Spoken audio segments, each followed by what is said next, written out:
दोस्तों अगर आप भी प्राइवेट नौकरी करते हैं या प्राइवेट सेक्टर में किसी भी क्षेत्र में जॉब करते हैं ना, तो आपके लिए एक अच्छी खबर है। एक नहीं बल्कि दो नहीं बल्कि तीन भी नहीं बल्कि चार अच्छी खबरें हैं। जी हाँ, मैं आपको बता दूं, मोदी सरकार जो है ना, देखिए बड़ी खबर कि नौकरी, मजदूरी या कॉन्ट्रैक्ट पर काम करना अब आसान होगा, क्योंकि एक तो मोदी सरकार बदलने जा रही है shift, overtime, appointment letter समेत कई सारे नियम। एक तो मोदी सरकार जो है वो नौकरी से संबंधित कई सारे नियमों को बदलने जा रही है। आखिर कौन कौन से रूल्स हैं जो बदलने जा रहे हैं? इसके अलावा भी दोस्तों नौकरी करने वालों के लिए सरकार ने एक बड़ा अनाउंसमेंट कर दिया, घोषणा कर दी। मतलब वो देखिए जरा कि नौकरी पेशा वालों के लिए खुशखबरी है। केंद्र की चेतावनी है कि परमानेंट एम्प्लॉय को कॉन्ट्रैक्ट में नहीं बदल सकती कंपनियां। चाहे आप किसी भी प्राइवेट सेक्टर में कंपनी में जॉब करते हो, प्राइवेट लिमिटेड में या लिमिटेड में, तो ये नियम आपके लिए लागू होगा। अच्छा, इसके अलावा और एक खबर देख सकते हैं कि अब नौकरी जाने पर भी आपको ईएमआई वगैरह की टेंशन लेने की जरूरत नहीं है, क्योंकि जॉब लॉस इंश्योरेंस आप ले सकते हैं। दरअसल आपको पता होगा इंश्योरेंस का मतलब क्या होता है? बीमा। किसी भी चीज की क्षति के प्रति बीमा करने वाली कंपनी जो होती है ना, वो बीमित को रकम देती है, राशि देती है, राइट? उसी को हम इंश्योरेंस कहते हैं। अब मसला क्या है, यहाँ पर आप लेते हो जॉबलेस इंश्योरेंस, यानी कि जॉब चली जाने के ऊपर इंश्योरेंस। मान लीजिए आपने कहीं से लोन वगैरह लिया हुआ और आप प्राइवेट नौकरी के भरोसे आपकी ईएमआई वगैरह भरते हो, तो ऐसे में अगर जॉब भी चली जाए ना, तो आपको ईएमआई भरने की टेंशन नहीं रहेगी, क्योंकि अगर आपने आपके जॉब के अगेंस्ट में जॉबलेस इंश्योरेंस लिया हुआ है ना, तो फिर आपकी इंश्योरेंस कंपनी जो भी आपकी टर्म्स पॉलिसीज बेनिफिट्स होंगे, उसके अकॉर्डिंग आपकी जॉब जाने पर आपको वो फायदे देगी। तो आखिर क्या क्या कुछ अपडेट्स हैं, सरकार के क्या नए नियम है, आइए मैं आपको फटाफट से प्राइवेट नौकरी करने वालों से संबंधित इंपॉर्टेंट अपडेट्स, चार बड़े अपडेट्स हैं, इस वीडियो में बता देता हूं। बिल्कुल ध्यान से बने रहेगा मेरे साथ और एकदम पूरा लास्ट तक देखते रहिएगा, है ना। जैसा कि पहले अपडेट में मैं आपको बता दूं, देखिए जरा नौकरी पैसा करने वालों के लिए अच्छी खबर है। केंद्र की चेतावनी है कि परमानेंट एम्प्लॉय को कॉन्ट्रैक्ट में नहीं बदल सकती कंपनियां, है ना। बात कुछ यूं है ना कि केंद्र सरकार ने कोरोना महामारी के दौरान कंपनियों को राहत देने के लिए श्रम कानून में बड़ा बदलाव किया था, और अब कंपनियां जो है ना, वो इसके आड़ में कुछ कंपनियों ने अपनी मनमानी करना भी शुरू कर दिया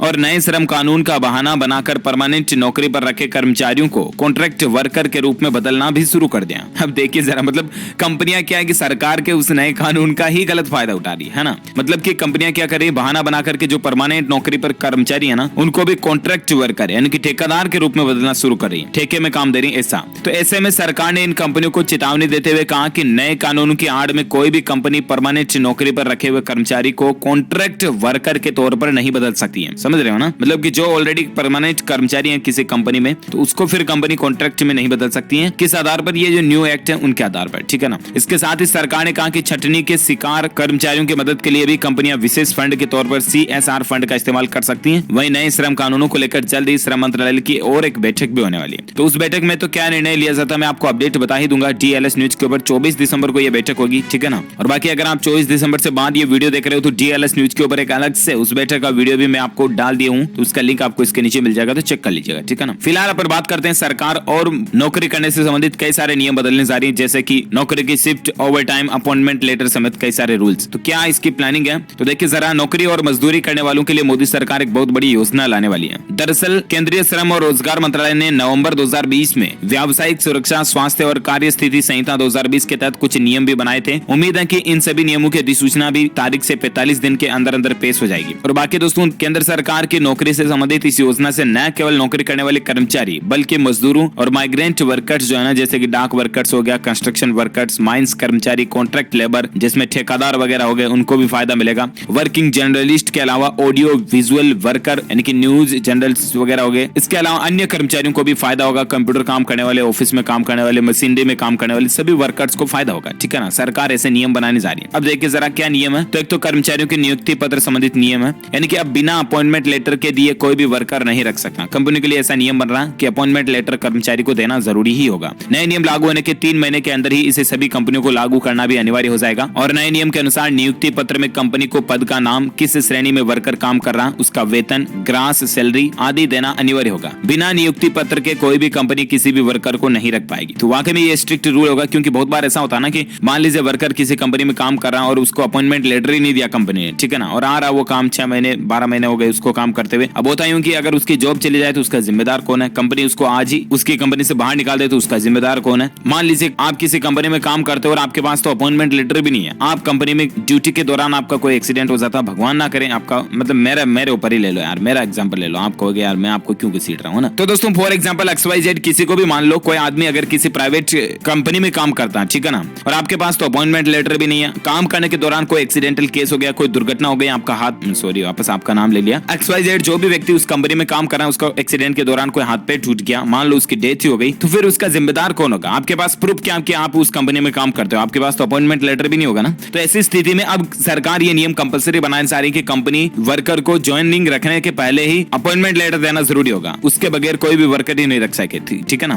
तो पहला तो ये नियम है। और इसके अलावा भी दोस्तों कंपनी के लाइसेंस व एनुअल इंटीग्रेटेड रिटर्न संबंधित नियम भी हैं। साथ ही साथ जब आप जहां काम करेंगे वो गवर्नमेंट की निगरानी में होगा, अर्थात किसी भी संस्थान को अब इलेक्ट्रॉनिक पंजीकरण, कंपनी का लाइसेंस व एनुअल इंटीग्रेटेड रिटर्न भरना आवश्यक हो जाएगा। इससे भी सरकार की भी नजर रहेगी आपके डिपार्टमेंट के ऊपर, चाहे आप प्राइवेट में ही काम क्यों न करे हो, ऐसा है ना। ओवर टाइम को लेकर भी नियम है। इसके अलावा ओवर टाइम के नियमों में भी बदलाव किया जा रहा है। ओवर टाइम की कैलकुलेशन पहले के अनुरूप बदल जाएगी। आपको बता दें वर्तमान में 30 मिनट से कम को ओवर टाइम की श्रेणी में ही नहीं काउंट किया जाता था, तो उसको भी अब आपको एक्स्ट्रा काम, चाहे आप 10 मिनट ही करोगे ना, उस एक्स्ट्रा 10 मिनट के भी आपको पैसे मिलेंगे, ठीक है ना। इसके अलावा कर्मचारियों का फ्री टेस्ट भी होगा, मतलब कि कंपनी को अपने श्रमिकों व कर्मचारियों को फ्री में स्वास्थ्य परीक्षण करवाना भी अनिवार्य हो जाएगा। हालांकि ये चेकअप सिर्फ 45 वर्ष की आयु पूरी कर चुके कर्मचारियों के लिए अनिवार्य होगा, लेकिन हेल्थ चेकअप कंपलसरी हो जाएगा जो भी 45 साल से ऊपर के अगर कोई एम्प्लॉय किसी भी कंपनी में काम कर रहे हैं तो, ठीक है ना। तो ये भी नियम हो गया। 4 की बोला था मैंने, यहाँ पे तो मतलब 5-10 नए नियम आ रहे हैं ना। और एक अपडेट देखिए दोस्तों, माइग्रेंट वर्कर्स के लिए भी नियम है। माइग्रेंट वर्कर्स को साल में एक बार भत्ता देने की योजना भी बनाई जा रही है। साथ ही साथ अपनी शिकायतों को वह टोल फ्री नंबर के जरिए भी दर्ज करवा सकेंगे, इसकी व्यवस्था भी की जा रही है। इसके अलावा कॉन्ट्रैक्ट वर्कर जो ठेकेदार में काम करते हैं उसके लिए भी नए नियम है। देखिए जरा, कॉन्ट्रैक्ट पर काम करने वाले मजदूरों की कॉन्ट्रैक्ट अवधि यानी कि ठेकेदार की तरफ से तय की जाएगी, जो 1 महीने से ज्यादा की नहीं होती। उनके पेमेंट से संबंधित नियमों में भी बदलाव होने जा रहा है। उनकी सैलरी केवल और केवल बैंक अकाउंट में ही भेजी जाएगी या अन्य ऑनलाइन मोड से पैसे ट्रांसफर किए जाएंगे, ताकि क्या कि सरकार के पास भी प्रूफ रहे। मान लीजिए बहुत बार ऐसे करते हैं ठेकेदार की 3 दिन किसी आदमी को काम पे बुलाया और फिर बोल दिया यार तेरा काम तो अच्छा नहीं है, मुझे पसंद नहीं आया, कल से बताना और तेरी तनख्वाह भी नहीं मिलेगी, 3 दिन की कौन सैलरी देता रहे। हाँ, तो ऐसा मसला भी कई बार देखने को मिलता है। तब ऐसे में होगा ये कि 3 दिन की भी सैलरी चाहे आपको लेनी है बैंक अकाउंट के माध्यम से देनी पड़ेगी, ताकि आपके पास प्रूफ भी रहे, है ना। सरकार भी उसको चेक करे, वेरीफाई करे तो भी कोई इश्यू नहीं रहेगा। इसके अलावा महिलाओं के लिए, माताओं बहनों के लिए भी नए नियम बनने जा रहे हैं। अगर कोई महिला लेडीज कोई प्राइवेट कंपनी में कर्मचारी है मान लीजिए, तो महिलाओं के लिए भी केंद्र सरकार नए नियम बनाने जा रही है। इसके अनुसार सुबह 6 बजे से लेकर पहले और शाम को 7 बजे के बाद महिला कर्मचारी के बिना परमिशन के कोई भी कंपनी उन्हें नहीं बुला सकती, ठीक है ना। साथ ही साथ सभी संस्थानों में महिला की सुरक्षा से संबंधित नियम भी जरूर बने होने चाहिए। इसके अलावा महिलाओं के लिए अलग से व्यवस्थाएं, जैसे कि महिलाओं के लिए टॉयलेट, शौचालय की व्यवस्थाएं अलग से होनी चाहिए, ताकि क्या कि महिलाएं अपने आप को सेफ, सुरक्षित महसूस कर सके। इसके अलावा कर्मचारियों की सुरक्षा, आपकी सेफ्टी को लेकर भी नए नियम होंगे, जैसे कि 500 से ज्यादा कर्मचारियों को रोजगार देने वाले संस्थान के लिए भी रक्षा समितियों का होना अनिवार्य होगा। और कर्मचारी के व्यावसायिक व स्वास्थ्य मामलों की चिंता भी कंपनी को ही करनी होगी। आप कंपनी में काम करने के दौरान अगर किसी गंभीर बीमारी से पीड़ित हो जाते हैं तो भी कंपनी जिम्मेदार होगी। तो ये कुछ रूल्स एंड रेगुलेशंस जो प्राइवेट सेक्टर में काम करने वाले सभी लोगों के लिए नियम लागू होने जा रहे हैं। उम्मीद है दोस्तों नए साल से सरकारी नियमों को लागू कर सकती है। साल 2021 में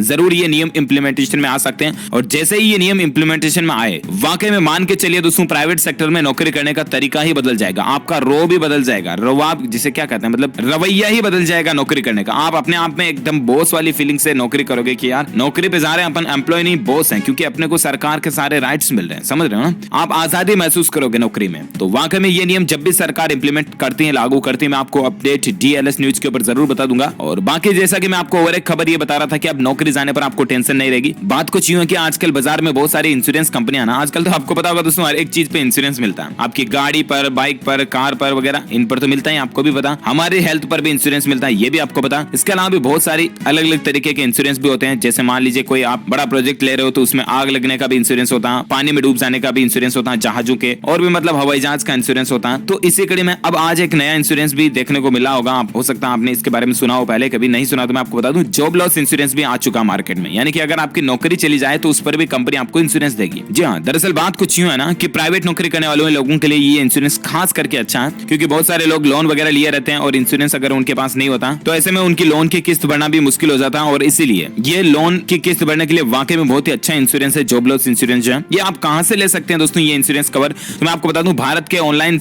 इंश्योरेंस मार्केट प्लेस ने एक नया सेक्शन लॉन्च कर दिया, जहां से आप जॉब या इनकम लॉस इंश्योरेंस प्रोडक्ट्स भी खरीद सकते हैं। इस नए सेक्शन में जाकर के लोग भारत की बीमा कंपनियों जैसे कि SBI जनरल हो गया, श्रीराम जनरल इंश्योरेंस हो गया, यूनिवर्सल सोम्पो इंश्योरेंस हो गया, आदित्य बिरला इंश्योरेंस हो गया, इनके द्वारा पेश किए गए प्रोडक्ट्स के बारे में पूरी जानकारी भी ले सकते हैं। और यहाँ पर आपको जॉब लॉस इंश्योरेंस वगैरह भी देखने को मिल जाएगा। मैं आपको ये कोई प्रोडक्ट प्रमोशन नहीं कर रहा हूँ, अगर आपको नीड है तो ही लें, क्योंकि जब आप इंश्योरेंस ले रहे हो तो जाहिर सी बात आपको उसकी प्रीमियम भी देनी पड़ेगी। मान लीजिए आपकी सैलरी 10,000 है तो हो सकता है कि आपको 100, 200, 500 रुपए हर महीने जॉब लॉस इंश्योरेंस के रूप में देने पड़ सके, ठीक है ना। लेकिन उसके फिर बेनिफिट्स आपको कितने मिल रहे हैं, आपकी जॉब लॉस होने के चांसेस कितने हैं, इन सभी चीजों को आप एनालाइज करें और उसके बाद अगर आपको जरूरत है, नीड है, तो ही वो इंश्योरेंस लें, ठीक है ना। बाकी आपको पता होगा सरकार की जो पीएफ ईएसआईसी वगैरह स्कीम्स होती हैं उनमें आप जरूर जुड़े रहें, क्योंकि उनमें आपको काफी अच्छे बेनिफिट्स मिलते हैं। मान लीजिए सरकार आपके 1000 रुपए पीएफ ईएसआईसी का काट रही है, तो उसमें 1000 और सरकार रखती है और आपको साल भर 2 साल जो भी पीएफ का पीरियड होता है उसके अकॉर्डिंग आपको वापस वो राशि डबल सरकार करके आपको देती है। मतलब आधे आप रखते हो, आधे सरकार रखती है और पूरी राशि आपको मिलती है ना। तो इस तरह से ये बेनिफिट्स वाली अच्छी स्कीम होती है, तो इनका फायदा आप जरूर लें। और बाकी जॉब लॉस इंश्योरेंस प्रीमियम वगैरह इनको अगर आप लेना चाहते हैं तो ही लें, जबरदस्ती ना ले। मैं आपको कोई फोर्स नहीं कर रहा हूँ, सिंपली मैं आपको इन्फॉर्मेशन पर्पज के लिए बता रहा हूँ, ओके। और बाकी आप मुझे नीचे कमेंट करके जरूर बताना कि आप कौन से प्राइवेट सेक्टर में जॉब करते हैं या नौकरी करते हैं, या कौन से सेक्टर में जॉब तलाश रहे हैं, ताकि मैं और जॉब एम्प्लॉयमेंट न्यूज भी आपको DLS न्यूज के माध्यम से बता दूंगा इस वीडियो के ऊपर। और बाकी इस वीडियो को लाइक करना, शेयर भी करना अपने दोस्तों के साथ फेसबुक और व्हाट्सएप पर। और हाँ, अगर आप